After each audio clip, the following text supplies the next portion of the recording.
Alright, so, big step today. I am going to be starting on the first serious phase of the air conditioning install for the Belair.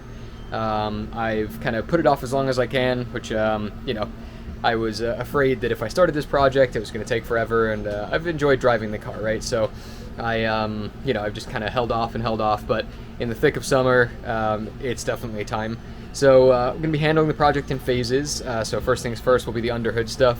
I'm going to be basically removing the accessories. I've got new bracketry to let me mount the air conditioning compressor and also relocate the alternator. And both of them are mid-mounts, so it'll keep them lower down in the engine bay, which is a look that I personally like.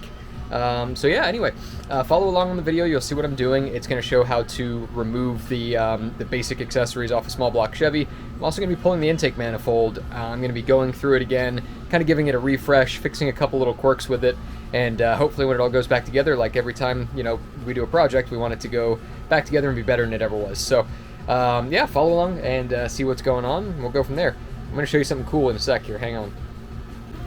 So this is just a little bit of a teaser, but we've reworked the back end of the secret low-tech workshop here, and as I'm sure you caught a glimpse of there, we have taken on a 3D printer, and the long-term goal with this is for it to help us with bracketry, things like that. We can kind of prototype different items that we need to see, you know, test fit and things like that before sending them off to be done in metal. So yeah, basically it's going to kind of unlock the door. I've been fiddling with you know, a few different projects and stuff here, and you know, just getting the hang of how the printer works. But I'll do a whole video on this, you know, at some point in the near future, so you guys can kind of see what unit we got and what we plan on doing with it. But for now, I just thought I'd show you a glimpse because I am super excited. Also set up a whole nother workbench over here, so our, you know, belt sander, our bench grinder, and drill press are over there. So yeah, anyway, we're gonna get on with the Belair though, because that's what I'm supposed to be doing today, and I can't really put it off any longer. So let's get it going. Leaving the comfortable air conditioning of the workshop, I got set up out here. It's currently 92 degrees and high humidity, so if you see me sweating, sorry. But I'll show you the little setup we got going on. Right outside the gate, because the car no longer fits in the backyard like it used to. There we go. So, shade. All important shade. So, basically, give you a recap. We're going to be pulling off the alternator right here, and obviously the belt and all the bracketry for that. The water pump should stay. I don't think I need to fuss with that. And then I'll be draining the coolant because I got to pull the radiator hose so I can get the intake manifold off. So, but getting started, basically, here's how to remove a mid-mount alternator on a small block Chevy. Step one, a very important step for this, is disconnecting the battery, which in my case is in the trunk right here. So normally I would just disconnect the negative, but in this case I'm actually going to disconnect both because it's going to be sitting for a while, and you know, no point having it connected. And then that'll make it to where when I remove the alternator, I don't zap myself. So step one is going to be removing the belt itself, and in this case with this style of bracket, which is kind of the C-shaped one here, there's a slotted hole at the bottom, and this is a 1/2 inch bolt. So basically I can just loosen that, and basically, honestly, in this case I'll actually probably just take it the whole way out and adjust the alternator by rotating it all the way in, and that should put enough slack on the belt for me to pop it off of this pulley here. So I'm going to go take care of that real quick, and basically should be able to pop the belt off with relative ease. There we go. And again, if you're just adjusting it, you don't have to take the bolt the whole way out, obviously, but since I am removing the whole thing, I may as well. There we go. And this is still a little tight, but as you can see, I do have a little movement, so I still need to loosen this just to let it move properly. And for that, I need to find my giant hex wrench, so I'm going to knock that out real quick, and I'll be right back. Alright, I am back. So in my case, I'm using the ICT brand billet mid-mount, which I've been pretty happy with considering the price point, which was excellent. So this uses a 5/16 hex wrench, and I'd already kind of started this just to make sure it wasn't seized or anything, but basically I can just start loosening this up like so. And there, as you can see, we now have play on that. I had it relatively tight on the top just to stop it from coming off, but there's our belt. So, and again, that's how I tension my belt as well. So basically, I actually got a lever in there just to get good tension on it, and then had a buddy lock the bolt down so that, you know, it would have proper tension, because by doing it by hand I just had a little bit more slop than I wanted, and under heavy load it had occasional slip. So I'm going to move on now to disconnecting all of the wires from this, and then basically from there we're good to actually remove the unit. Alright, so I had hidden most of my wiring the best I could as far as like kind of running it near the block and tucking it away, so mine kind of runs back and in like that. On this specific PowerMaster alternator, I have a plug on the side right here that has a couple wires going to it, and then I've got the single nut on the back with the stud that I have my main battery cable and everything going to, and also I think the starter is running off of this if I remember correctly. So first things first, I'm going to swing this thing out so I have a little more access to it. There we go. And then I'm going to unplug this plug, which just has a little tab on it. It's just like a regular plastic plug. I may end up having to do this with two hands. Alright, I'm going to come back to that one so I don't make you wait and watch me struggle. But on the back here is a 7/16 bolt, which I had already cracked. So I've got that finger tight. There we go. Or sorry, 7/16 nut, I should say. Alright, careful without dropping it. Okay. So now I can take these guys off the back here. Always freaky handling a heavy gauge battery cable. Being like, did I disconnect the battery? Give this thing one more shot. Yeah, alright, I'm probably gonna need to get in there with both hands. So I'm gonna unplug this thing, and then once that's done, we're literally just unbolting it and it's off. This is just a quick interlude to remind you to like this video and subscribe to our channel if you want to keep seeing more cool content. As you can tell, this is an ongoing project, so if you like the car and want to see what comes out the other end, please do subscribe and hit the little bell icon as well so you get notified when a new video comes out. It really means the world to us when we gain subscribers, and we really appreciate every like as well. And we also try to read every comment, so if you have any thoughts or suggestions or anything like that, feel free to leave a comment below. Thank you very much. Alright, well, I'm glad it wasn't just me being a weenie. I ended up having to actually get some vice grips onto that plug and just get it as tight as I could without crushing the plastic, and then I actually had to pry the vice grips with a screwdriver to get it to start, so that was in there. I don't know if it's just the current going through it or something, but that did not want to let go. But it unplugged successfully, nothing broke. So we are now on to the removal. So it's pretty straightforward, and I'm going to start the actual removal of the alternator itself, which is literally just this one stud right here. So I'm going to pull this thing out and carefully be ready to catch the alternator, because once that comes out, this spacer and the alternator are then free. Once that's done, then I can work on removing the rest of the bracket. So let me get that going now. So I did actually forget to mention something as I started to take this bracket off, and then it just sunk in with me. I should probably mention this ahead of time. Two of the bolts on this specific style actually also hold the water pump in. So again, if you are not planning on draining your coolant and stuff like that, just be cognizant that when you're pulling those bolts out, you're technically disconnecting the left side. So let me show you here. Alright, so this guy right here up top and this guy at the bottom.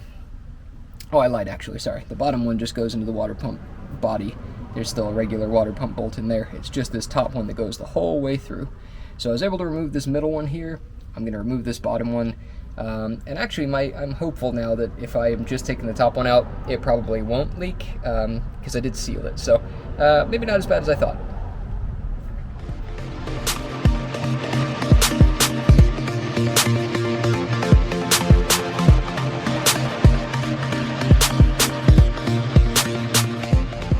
Alright, so I finally figured out how to make time-lapse work properly. In several of our other videos, I think they're just have not gone right, because I guess I had the frame rate set up wrong. So, but I just figured it out, so that last one should have worked nicely.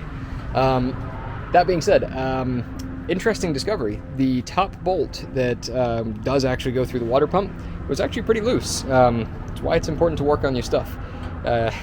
You know, the longer you go without checking everything and all that, I mean, the more likely it is for something to come loose or just work its way, you know, out. And yeah, just tinkering on your stuff lets you find things kind of accidentally like that. So, good find. And interestingly, water pump's not leaking, so I guess you only need 3 bolts to mount a Chevy long water pump. But hey, who knew? All right, so I'm going to do a little bit of digging, just inspect around the area, make sure there's nothing scary looking, but it seems good at first glance. And then probably start looking at some of the next steps up towards the intake manifold and everything like that.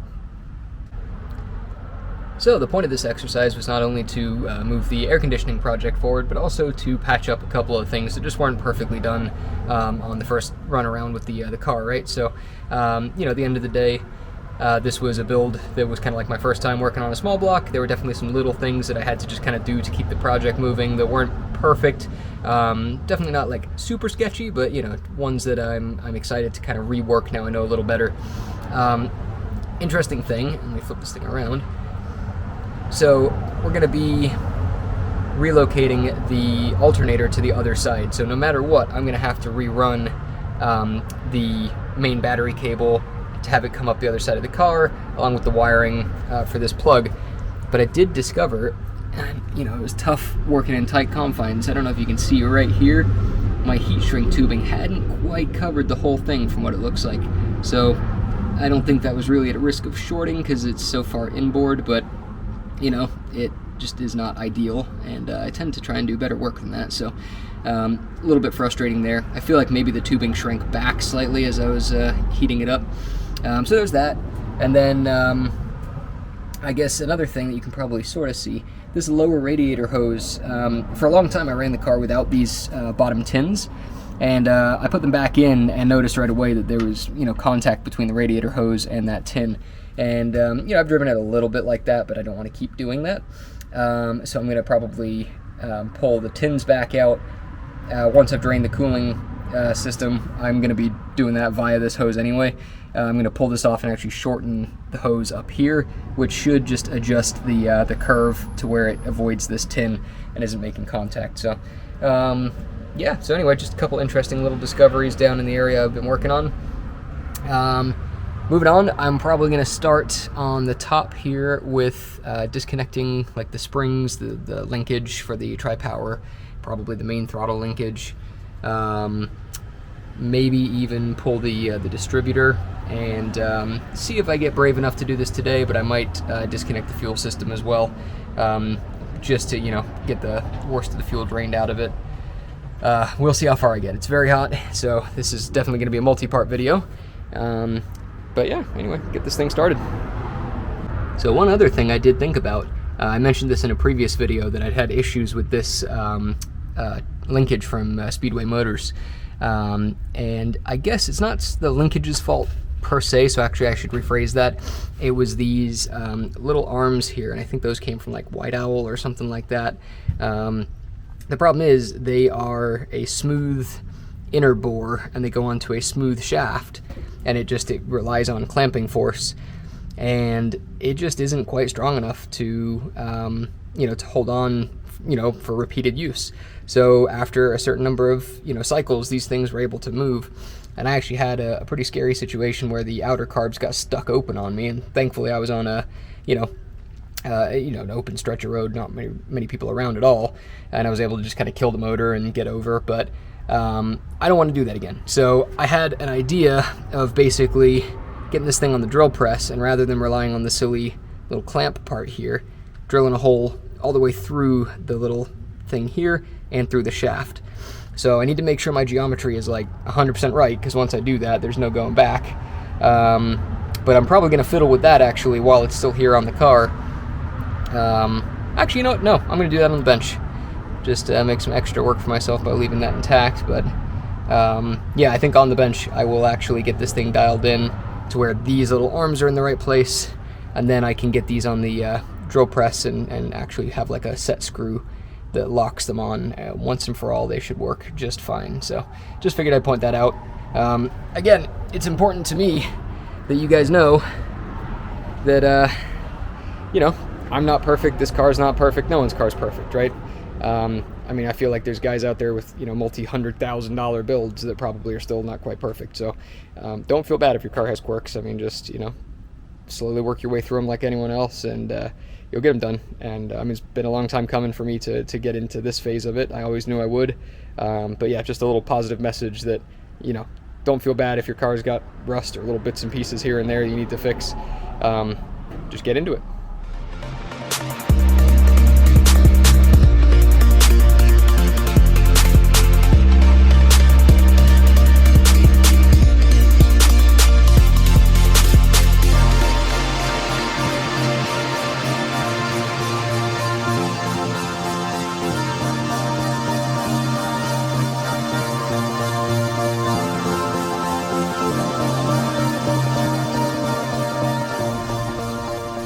So quick check-in just to walk you through what I've done. Relatively simple stuff. So on this side, I have disconnected the main spring for the center carb, like for the actual main throttle. You saw me right at the end there disconnecting the TV cable. I have a 4-speed overdrive transmission, so that's a very important component because it tells the transmission how to shift. I was very careful not to mess with the adjustments. First it was looking like I was going to have to back off an adjustment, but I was able to actually get it out without messing with any of my settings, which is nice because I have it dialed in really well. And then I disconnected the throttle linkage on this side. You saw me pull the vacuum line for the brake booster. This is the wire for my temperature gauge, that factory one. And then I also pulled the spark plug leads, so half of those ended up over here, half of them ended up over here. And then on this side, I disconnected the spring for the tri-power linkage, disconnected the vacuum line off of the carb, because I do have a vacuum advanced carb. And I think that's about all I've done on this side so far. So I am probably going to go take a break and try and cool off, because it is still extremely hot. And then when I get back, I'm going to see how adventurous I'm feeling. I feel like I may tackle the fuel system in a part 2 of this, and remove the fuel block or the distribution block, sorry, and then the hard lines, as well as the pressure gauge and all of that jazz. Get that kind of back in its own little project. So I will check back in a couple minutes here and hopefully have a game plan. So it honestly doesn't look like that much laid out here on the workbench, but this is what we removed today. Basically, the alternator bracket, this is the mid-mount style one like we went over. The belt, obviously, when we took the alternator off, we removed the belt first. This is the Power Master alternator, and this is the throttle linkage and the return springs for the throttle and the tri-power linkage. So that's all the stuff that physically came out of the car. There is a lot of stuff that was disconnected but remains in the car. Think, your spark plug leads, things like that. So we did make more progress than it appears, but it's a process, right? So I've cleared a little bit of space here, hoping to get all the parts that come off the car staged out here, just so it's easier to work on them, or at least keep track of them. So yeah, I think it was a good day overall. So I figured I'd also show you the new bracketry that's going to be going into the car. Since I had good experience with the ICT brand on my original mid-mount alternator bracket, I decided to go with them again for these new ones. So what we've got here is, again, billet ICT, and I'm probably going to mix up which one is which, but I believe, yeah, this is the AC compressor bracketry right here. And this will now go on the passenger side of the car. And then I believe this is for the alternator to go on the driver's side of the car, or vice versa. It's one or the other, but either way, I bought both. And you can see these are a little bit wider than the other bracket, and basically they're going to hang a little further outboard, but obviously with how wide the engine bay is on the Belle, that's really not a big deal. Again, the big deal for me was keeping them low. I don't want them like up on top of the manifold, because you have such a beautiful tri-power there, you don't want to stick your accessories right in front of it.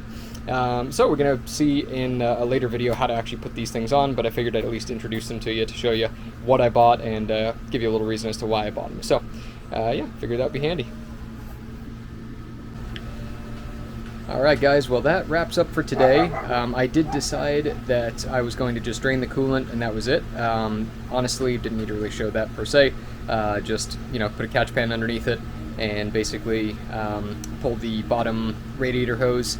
I was able to do it actually without removing the tins, because they do have a drain angle and hole in them as well. So just put the catch pan underneath the hole and drain it through there, and then just rinse off the tin afterwards and you're good to go. So that being said, it's removing a hose clamp. I didn't really feel like I needed to show you. That being said though, I will say if you don't want to make a huge mess, when you're pulling the bottom hose off, get it right to the edge and then just kind of pull the lip over slightly, and you can kind of control the flow rate that the coolant comes out so it doesn't just spray everywhere, because there's a lot of pressure otherwise and it's going to make a big mess. Also remove the radiator cap and it'll drain a little bit faster as well. So anyway, we will pick back up with a part 2 on this another day once I dive in. Got to kind of set a little bit of a game plan for the next steps, but like I said, probably removing the fuel system from the top of the intake and the carbs and everything like that, and then starting to look at tackling removing the intake manifold itself, which will be exciting because I haven't pulled that since I got the car running. So thank you for following along, and check out the next one when it comes out. And again, thanks for all your support, and I'm excited, honestly. I'm looking forward to getting AC in this thing.